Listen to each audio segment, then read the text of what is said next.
As we reported earlier, Baptist Hospital opened its doors nearly 100 years ago. There have been many changes over the years, but one thing has remained constant for 65 of those years. Lurene Cachola introduces us to a nurse who has spent most of her life caring for others.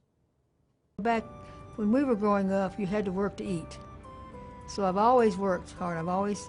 And when I first started out, not in nursing, but I did sold tickets at the theater all during my high school. They paid me $3 a week, and I worked every day, 6 days a week. Growing up in the Depression, Helen Denica worked hard.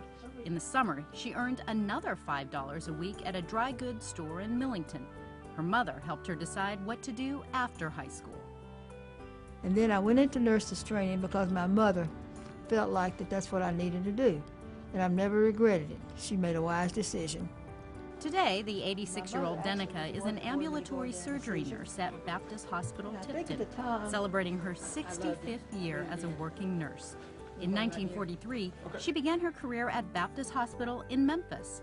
After a year of training in Detroit, she spent the next 28 years as an anesthesia nurse at Baptist.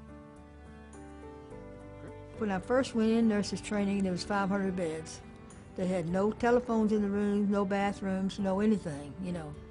And then it went from 500 to 1,800, 18 floors and 1,800 patients while I was there.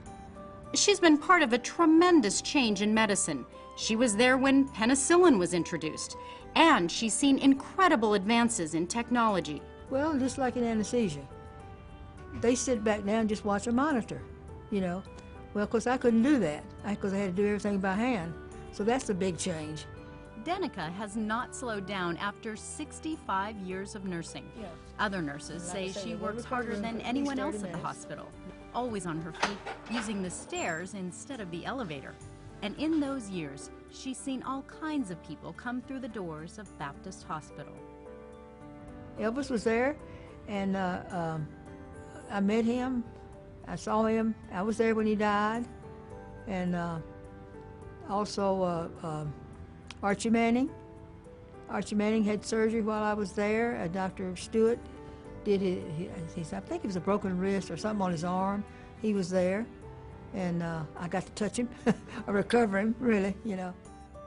She took a few years off to raise her sons, a doctor, a lawyer, and a paramedic. She came back to Baptist, eventually moving to the hospital in Covington, in part because interstate traffic in Memphis is a little hectic for the 86-year-old who still drives herself to work every day. Right now, she has no plans to stop. Well, I think when everything, you know, all the things are going to go on computer, that's when I think I might retire. For Smart Medicine, I'm Lurene Cachola.